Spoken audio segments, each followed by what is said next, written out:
호주 캔버라 대학교의 박소라 교수님께서 대기 중이신데요. 저희들이 조금 시간이 지체되긴 했지만 박소라 교수님 20분간 시간 가지실 수 있고요. 자, 변화하는 미디어 리터러시의 특성 이해하기를 주제로 박소라 교수님의 발표 듣도록 하겠습니다. 부탁드리겠습니다. 안녕하십니까? 본 컨퍼런스에 함께 할 수 있어서 매우 기쁩니다. 이런 글로벌 어디언스와 함께 변화하는 미디어 리터러시의 특성 이해하기라는 주제로 말씀을 드리고자 합니다.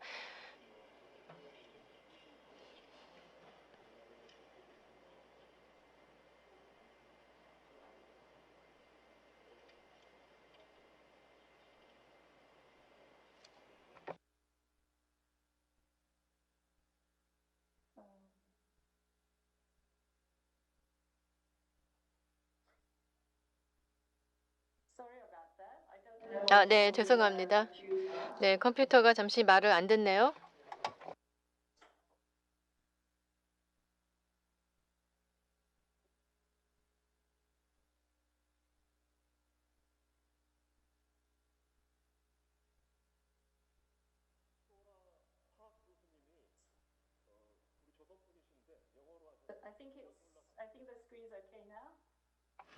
네, 이제 화면이 되는 것 같네요. 죄송합니다.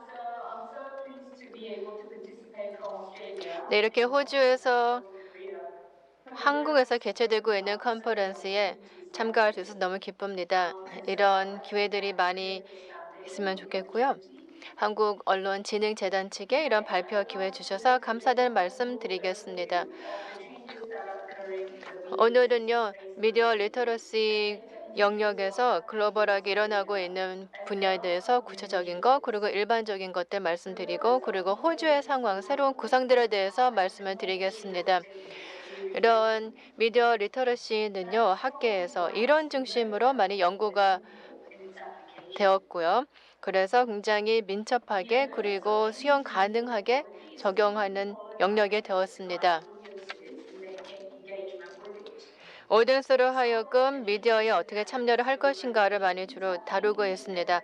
학계와 그리고 애드보커시 단체들은요, 미디어 리터러시의 주요 핵심 사항들을 교육에 편입시키고자 열심히 노력을 해왔습니다. 미디어 리터러시의 정목으로 인해서 미디어 테크놀로지에 있어서의 지속적인 변화에 적응토록 해주고 있습니다. 하지만 호주에서의 교사 집단은요, 학교 교육에 중점을 두었었고요. 그리고 미래 사회를 젊은 층을 대비시키는 데에 주력했었고요. 일반 대중을 대상으로 하지는 않았습니다. 미디어 기술이 지난 10년 동안 매우 발달하고 보급이 되면서 미디어 리터러시 교육을 일반 시민을 대상으로 해야겠다. 그 불균형을 바로 잡아야겠다라고 생각을 하게 되었습니다. 하지만 지금까지는 미디어 리터러시 어떤 지침 없이 스스로 익히게끔 했었습니다. 사회적, 경제적 여러 가지 어려움들에 직면하게 되었습니다. 그리고 생산적인 미디어 참여로부터 배제가 되는 그런 어려움도 동시에 겪었습니다. 네, 디지털 환경에서 우리가 상호작용하고 행동하고 그리고 일상생활을 하는 모습들이 극적으로 변했습니다. 지금 우리의 삶은 디지털 기술의 지배를 받고 있습니다. 세계적인 디지털 기술의 보급은 허위 정보의 확산과 함께하게 되었습니다. 그렇게 됨으로써 미디어 리터러시 교육의 중요도가 다시 강조되고 있고요. 정책 입안자들이 공공교육에 있어서의 창의적인 해법을 고민하고 있습니다. 우리의 학교와 교사들을 그대로 두기보다는요. 미디어 리터러시가 모든 미디어 소비자들이 꼭 필수적으로 갖춰야 할 스킬이라고 인식이 되고 있습니다. 미디어 리터러시의 중요성에 대한 인식 제고부터 시작을 해야 되겠고요. 과거 미디어 리터러시, 즉 전통적 미디어 리터러시는 미디어의 특징을 배우는 거였습니다. 텔레비전 방송이나 신문 등의 특성에 대해서 배우는 것이 주였으나 이제 온라인에서는요. 이런 원칙과 그리고 스토리텔링 방법이 다 혼합이 되어 있습니다.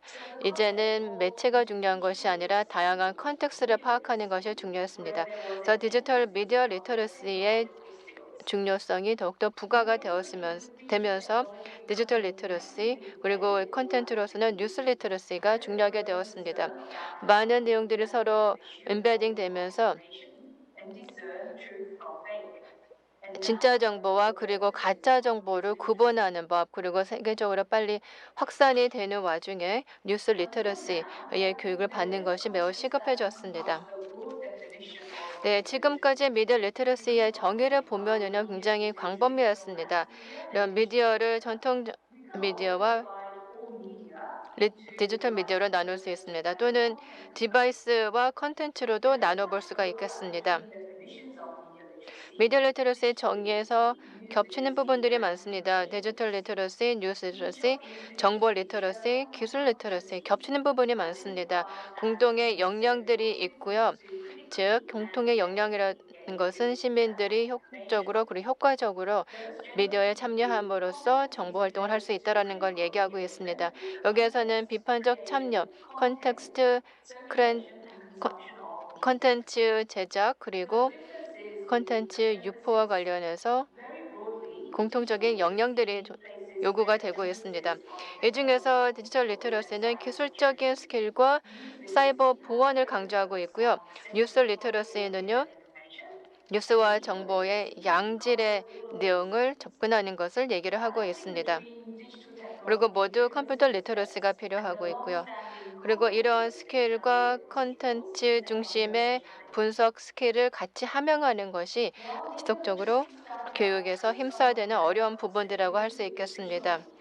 우선 디지털은 전통 미디어에서 크게 일부분을 차지하는 것으로 시작이 되었습니다만 컨텐츠 중심으로 더욱더 진화를 하면서 다시 미디어 리터러시로 더욱 범위가 커지게 되었습니다.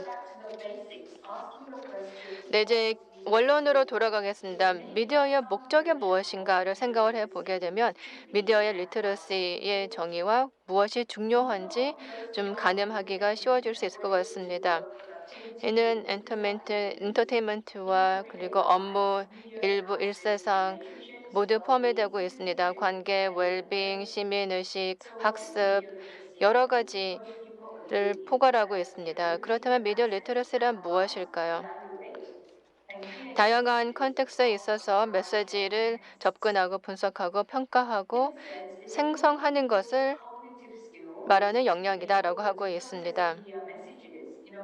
그래서 미디어 메시지를 적극적으로 그리고 비판적으로 해석하는 것을 얘기하고 있고요. 이러한 미디어 메시지들은요. 구성이 되는 방법을 보게 되면 독자로 하여금 서로 다른 방법으로 해석을 할 수가 있기 때문에 이러한 메시지가 어떻게 생성이 되었는지 기저에 있는 메커니즘을 이해하는 것이 굉장히 중요하게 되었습니다. 그럼 이러한 목적을 어떻게 달성을 할까요? 그리고 이런 목적을 달성하는 방법에 대해서도 많은 논란이 일어나고 있습니다. 과학적인 접근법이 있습니다. 우선 사람들은 언론 매체 대기업으로부터 보호를 받아야 된다라는 주장을 하는 사람들도 있습니다. 당장의 피해를 막자라는 취지가 되겠고요.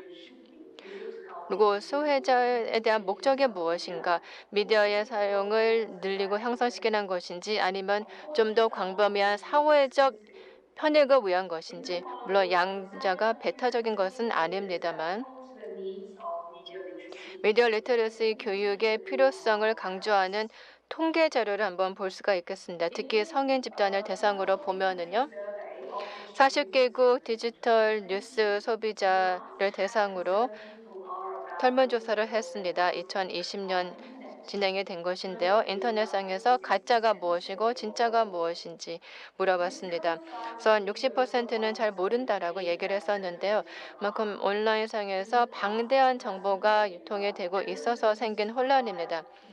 과거에는요, 독립적이고 믿을 수 있고 정확하고 포괄적인 뉴스를 공중에게 전달이 되었습니다만 소셜 미디어의 환경에서 페이크 뉴스, 가짜 뉴스와 허위의 정보가 어떠한 해석 없이 잘못 유포가 되는 경우가 많습니다.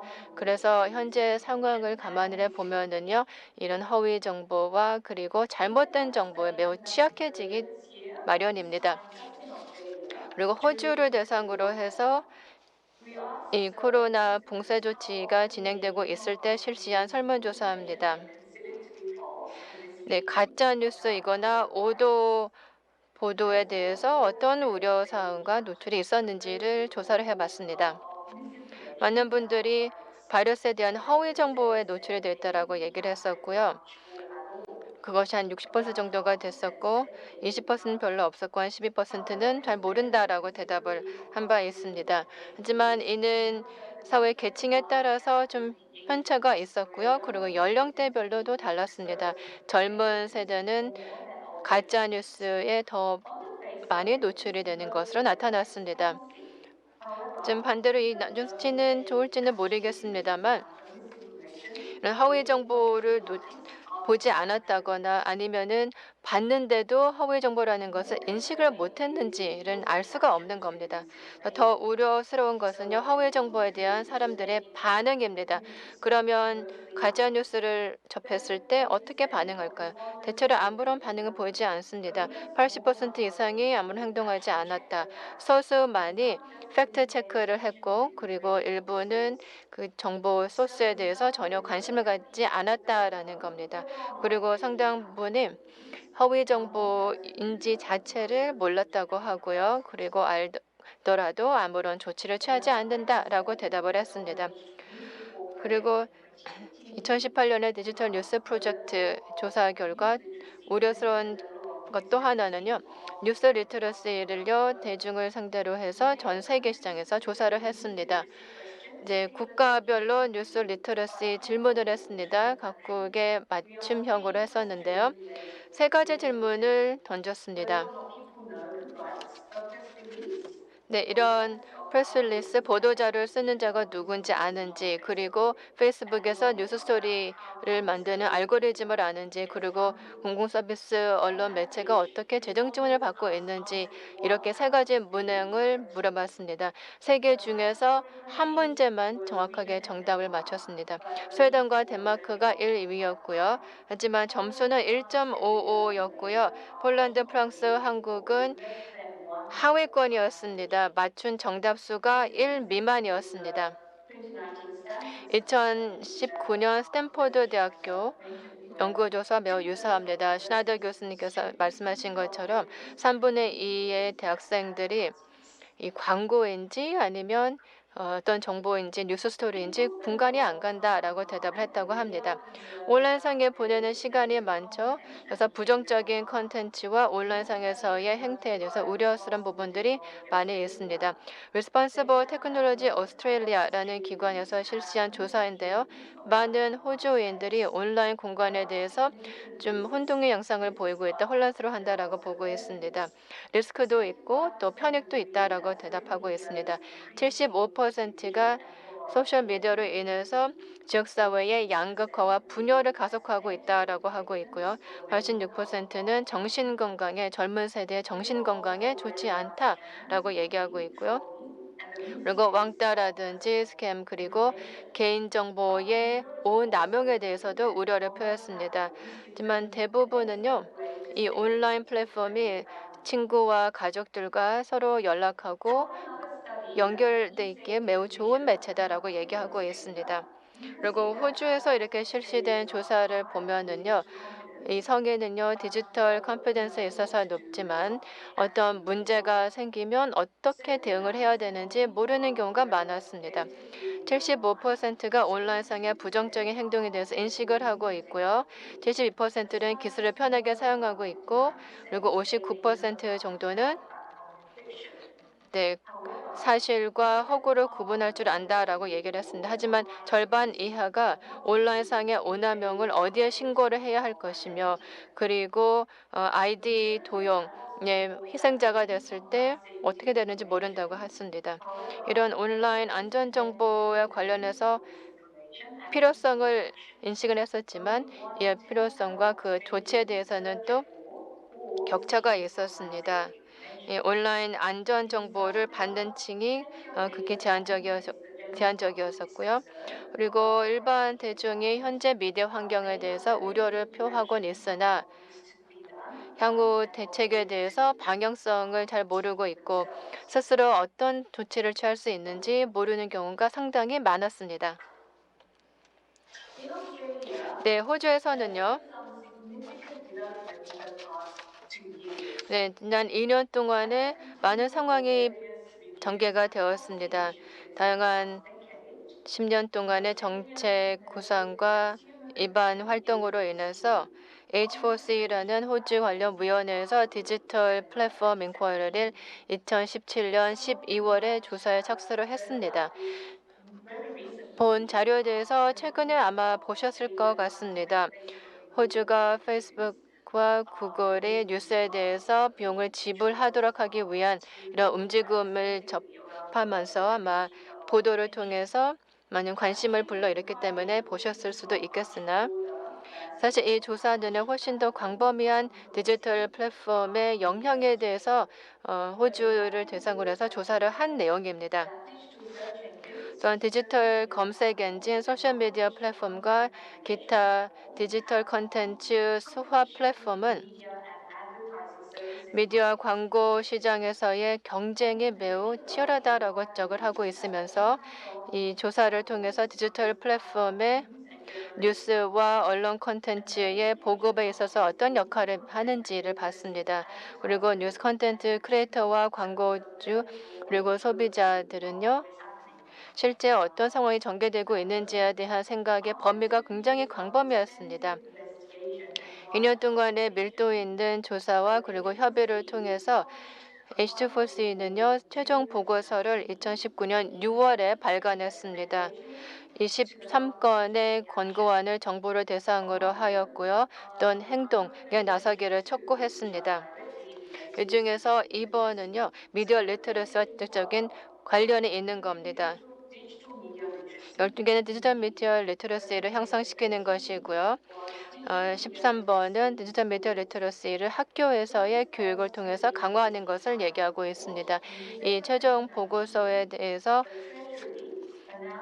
12월에 재무부는 행동 로드맵을 발표했습니다. 디지털 플랫폼의 인쿼리의 조사 결과에 따라서 이런 발표를 했습니다.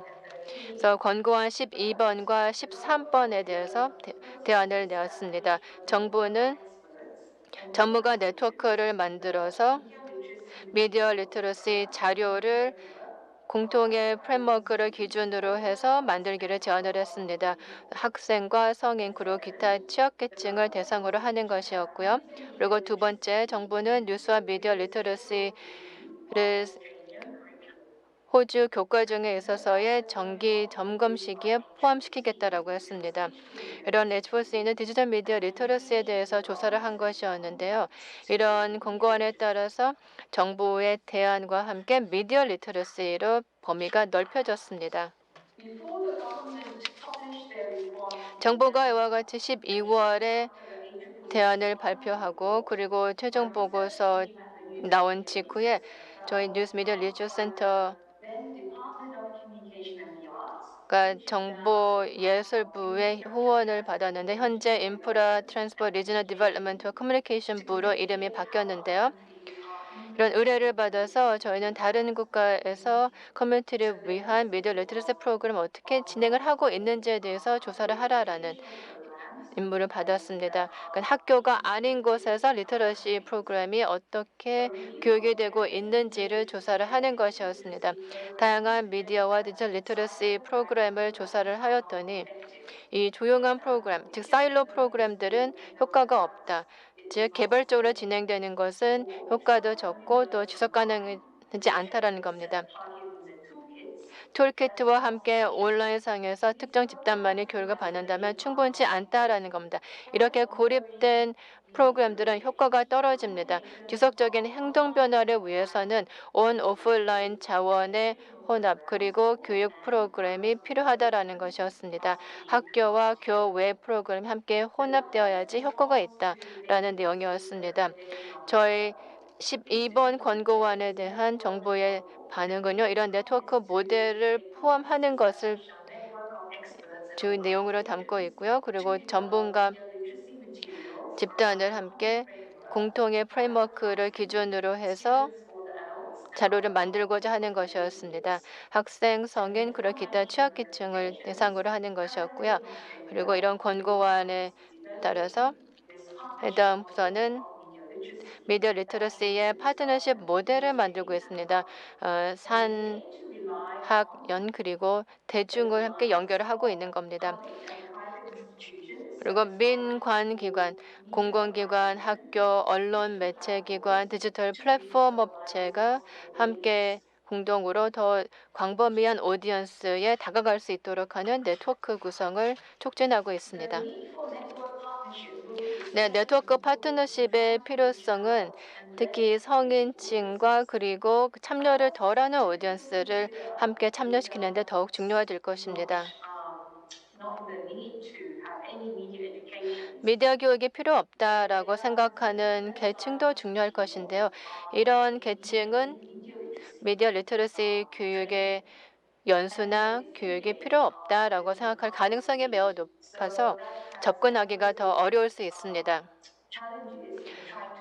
그래서 이 부분은 참여를 거부하거나 아니면 참여율이 낮은 성인을 대상으로 미디어 리터러시 교육을 하는데 가장 큰 어려움이 있다라고 말씀을 드리고 있기 때문에 그래서 파트너십 네트워크 모델을 통해서 더 개연성을 올릴 수가 있는 겁니다. 다양한 커뮤니티 액티비티를 함께 포함을 시켜서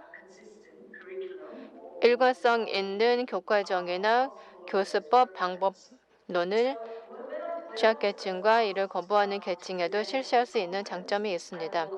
제가 이 컨퍼런스의 발표를 준비를 할 때는요. 저는 10월쯤이면요. 호주 정부가 구체적인 로드맵을 발표를 하겠지라고 예상을 했었는데 아직 발표를 하지 않았습니다. 조만간 나올 것으로 보고 있고요. 아마 내년 컨퍼런스에서는요. 이런 호주의 발표 내용을 읽고 이 진정성에 대해서 좀 더 가시적인 내용을 네, 말씀드릴 수 호주 있을 것 같습니다. 캔버라 감사합니다. 대학교의 박소라 교수님 발표 드렸습니다. 정말 저희들이 미디어 리터러시라고 표현했고요, 또 뉴스 리터러시라고 말을 했고요, 또 디지털 리터러시, 디지털 미디어 리터러시, 데이터 리터러시 그 범위가 굉장히 넓은 것 같습니다. 그리고 테크놀로지 리터러시, 정보 리터러시도 또 소개해 주셨고요. 결국 이것들이 별개의 것들이 아니라 하나로 통합되어서 다 같이 구현되어야 되는 것이 아닌가라는 생각이 들고요.